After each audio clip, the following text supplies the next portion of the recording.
Assalamualaikum warahmatullahi wabarakatuh. Saya hendak merespon ungkapan bernada ancaman dari Egy Sujana CS.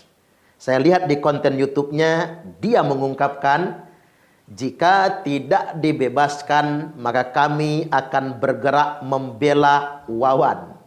Bebaskan saudara Wawan. Solidaritas kami dari Jakarta perlu diperhatikan. Jika tidak dibebaskan, kita akan bergerak untuk membela Wawan. Sebetulnya siapa yang sedang dia ancam? Oh, mungkin Polda Lampung. Makanya saya lihat beberapa hari ke depan, tepatnya tanggal 28 Maret, ada rencana aksi untuk menuntut agar Wawan dibebaskan. Nah, siapa ini Wawan Kurniawan? Wawan Kurniawan adalah oknum ketua RT yang ditahan Polda Lampung gara-gara mempersekusi orang yang sedang melaksanakan ibadah. Nah, terkait dengan Egy Sujana CS ini, ada beberapa hal yang hendak saya komentari. Yang pertama, kata Egy, Wawan ditersangkakan gara-gara mempertanyakan izin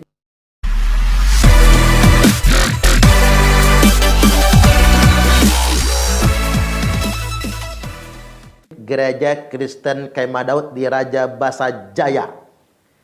Nah, ini distorsi informasi. Mungkin Egy Sujana salah menerima informasi. Saya akan tegaskan pada kesempatan kali ini, tersangka tidak ditangkap gara-gara mempertanyakan izin rumah ibadah. Tapi ia ditangkap gara-gara melakukan persekusi terhadap orang yang sedang melaksanakan ibadah. Jadi ibadah ini sedang berlangsung, sedang berjalan di Gereja Kristen Kemah Daud. Tiba-tiba Wawan Kurniawan datang marah-marah dan memaksa untuk menghentikan kegiatan ibadah tersebut. Ini jelas betul perkara pidananya, yakni barang siapa yang dengan kekerasan atau dengan ancaman kekerasan merintangi suatu pertemuan keagamaan. Jadi orang yang sedang ibadah lalu dia bubarkan. Bukan cuma di rumah ibadah, bukan cuma di gereja, di masjid, di pura, di vihara. Orang yang sedang beribadah di rumah pun kalau kita bubarkan, kalau kita halang-halangi, ini jelas perbuatan pidananya. Apalagi ini beribadah di rumah ibadah. Dan Wawan tidak punya kapasitas dan kewenangan untuk mempertanyakan izin rumah ibadah. Karena dia tidak punya kewenangan mengeluarkan izin. Yang punya kewenangan adalah wali kota. Nah, Wawan sebagai pamong setempat, ketika pun dia ingin bertanya atau ingin klarifikasi, ya bertanyalah baik-baik. Nggak perlu marah-marah, nggak perlu juga kemudian mengancam di sana. Ini poinnya yang perlu kita pahami. Jadi tolong kepada Egy Sujana CS diperbaiki dulu sumber informasinya. Sekali lagi, Wawan tidak dipidana, tidak ditangkap oleh Polda Lampung karena mempertanyakan izin rumah ibadah, tapi dia ditangkap gara-gara merintangi, menghalangi, membubarkan orang yang sedang beribadah. Dan ada pidana tambahan loh. Apa pidana tambahannya? Masuk pekarangan orang tanpa izin. Karena tempat itu ada pagarnya, ditutup pakai pintu. Dia memaksa masuk, meloncati pagar, merangsek ke dalam. Ini ada pidana tambahannya. Ini yang harus dipahami. Baik, kemudian yang berikutnya ada beberapa hal yang mesti saya tanggapi bahwasanya, yakni ada beberapa framing-framing negatif yang berkembang, yakni yang mengeluarkan dugaan bahwasanya Dirkrimum Polda Lampung memiliki keberpihakan keagamaan terhadap orang-orang yang sedang menyelenggarakan ibadah. Seolah-olah dia hendak mengeluarkan tuduhan polisi sedang tidak profesional. Ini kan sudah upaya untuk menduga-duga. Dan kalau ini kemudian dipublikasi, ini termasuk upaya untuk mendelegitimasi penegakan hukum. Padahal penegak hukum bertindak sangat profesional sekali berdasarkan fakta-fakta pidana yang ada.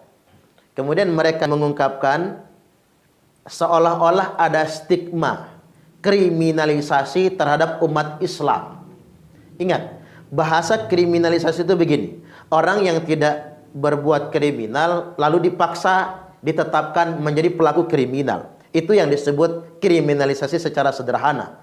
Ini nyata-nyata jelas-jelas ada peristiwa pidananya, ada buktinya, telah terjadi perbuatan pidana. Dan kemudian polisi telah menetapkan tersangka. Ada orang yang mempersekusi atas nama agama. Hal-hal seperti ini kan tidak bisa dibiarkan. Kalau kemudian gara-gara di demo kemudian polisi melemah, si tersangka kemudian dibebaskan, ini akan menjadi presiden buruk dalam penegakan hukum. Orang kemudian merasa bebas main hakim sendiri hanya gara-gara dia merasa bagian dari kelompok mayoritas. Tinggal tuduh aja polisi melakukan diskriminasi dan kriminalisasi. Nanti kemudian penegak hukum akan melemah, lalu kemudian akan membebaskan tersangka. Ini saya pikir adalah cara-cara yang tidak baik yang mempengaruhi penegakan hukum. Tidak boleh kemudian orang menjadi arogan di negara yang demokrasi. Apalagi arogan yang mengatasnamakan agama. Ada orang yang mengatasnamakan agama, mengatasnamakan Islam, kemudian melakukan serangkaian arogansi. Ketika dia melakukan perbuatan pidana, lantas kemudian dia ditangkap, lalu kemudian menuduh penegak hukum telah melakukan kriminalisasi terhadap umat Islam. Hati-hati menggunakan idiom umat Islam, karena saya juga bagian dari umat Islam. Ada banyak mayoritas umat muslim di dunia internasional, di Indonesia ini khususnya, yang merupakan Islam yang rahmatan lil alamin. Jangan apa-apa mengatasnamakan Islam, mengatasnamakan ulama dan lain sebagainya. Ingat, sebuah perbuatan kriminal jangan dibungkus dengan agama. Karena kalau Anda membungkusnya dengan agama, Anda sudah memfitnah ajaran agama itu sendiri sebetulnya. Saya menghimbau kepada penegak hukum agar bertindak profesional dan tidak perlu terpengaruh oleh tekanan dari pihak manapun, murni penegakan hukum. Kalau benar ini pidana dan jelas buktinya, bawa ke persidangan. Nah, bagi para pendukung tersangka, daripada koar-koar di luar kemudian melontarkan tuduhan yang bukan-bukan, kalau Anda merasa benar, karena sistem hukum kita menganut sistem praduga tak bersalah. Sebelum ada vonis dari hakim, tidak boleh ada orang yang divonis bersalah oleh kita semua. Nah, kalau kita merasa benar, bertarung di pengadilan. Buktikan kalau kita benar. Begitu saja. Kemudian yang berikutnya saya hendak menjawab, ada stigma diskriminasi terhadap umat Islam. Saya ingin tertawa. Yang Anda masuk dengan diskriminasi kepada umat Islam itu yang mana ya? Diskriminasi yang mana? Kita ini bagian dari muslim terbesar sedunia internasional. Kita punya tanggung jawab untuk merepresentasikan Islam yang rahmatan lil alamin. Oke, karena ini terkait dengan rumah ibadah. Coba kita berpikir waras dulu. Indonesia adalah negara yang jumlah masjidnya terbanyak sedunia internasional. Ada 800.000 masjid. Kalau kita hitung dengan musola, ada 1,5 juta lebih masjid dan musola di Indonesia ini. Sangat banyak. Lalu kita bandingkan dengan rumah ibadah umat beragama lain. Ambil contoh misalnya Jawa Barat. Jumlah masjidnya mencapai 60.000 masjid. Belum musola. Dengan musola lebih dari 100.000. Tapi di sana jarang sekali gereja. Termasuk Lampung ini. Dengan jumlah masjid terbanyak nomor 5 di Indonesia. 12.000 masjid lebih. Belum musolanya. Nah, kita dihadapkan dengan persoalan, ada saudara kita yang kebetulan jumlah mereka nggak sebanyak kita, minoritas. Umat Kristiani yang sulit sekali mendirikan rumah ibadah. Yang sulit sekali mendapatkan izin mendirikan rumah ibadah. Bahkan mereka kadang-kadang terpaksa harus beribadah di ruko, beribadah di rumah, gara-gara mereka tidak punya gereja. Lantas kemudian kita atas nama Islam begitu arogansinya menghalang-halangi mereka untuk beribadah. Yang sedang diskriminasi itu yang mana sebetulnya?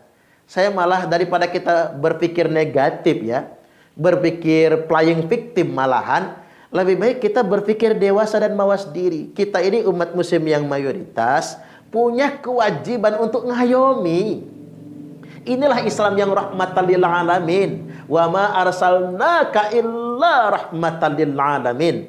tidaklah kami mengutus engkau Muhammad kecuali semata-mata agar menjadi rahmat bagi sekalian alam.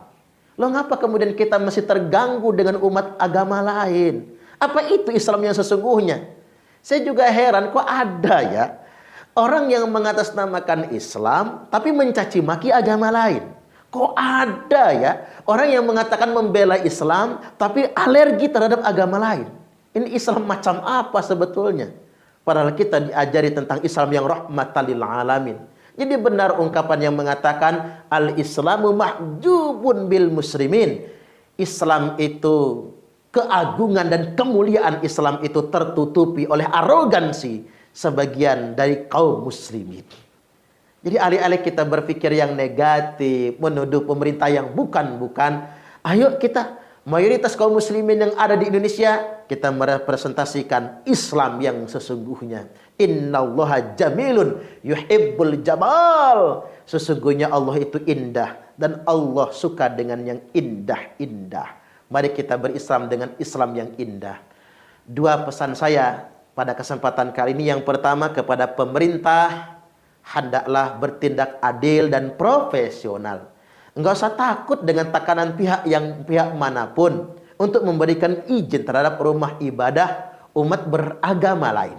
Dan sebaiknya bagi umat muslim, yuk kita mawas diri. Alangkah banyak masjid dan mushola di lingkungan kita, tak perlu kemudian merasa terganggu dengan rumah ibadah umat beragama lain. Kemudian yang kedua, kepada segenap penegak hukum, tegakkan hukum secara profesional dan tidak perlu terpengaruh dengan tekanan dari pihak manapun. Yakinlah ketika Anda menegakkan keadilan di muka bumi ini, Anda semua akan ditolong oleh Allah Subhanahu wa Ta'ala. Jangan pernah takut dengan isu, jangan pernah takut dengan tekanan pihak manapun. Bismillah menegakkan keadilan karena Allah untuk siapapun dari latar belakang keagamaan manapun dia berasal. Wallahul muwafiq ila aqwamit thariq. Wassalamualaikum warahmatullahi wabarakatuh.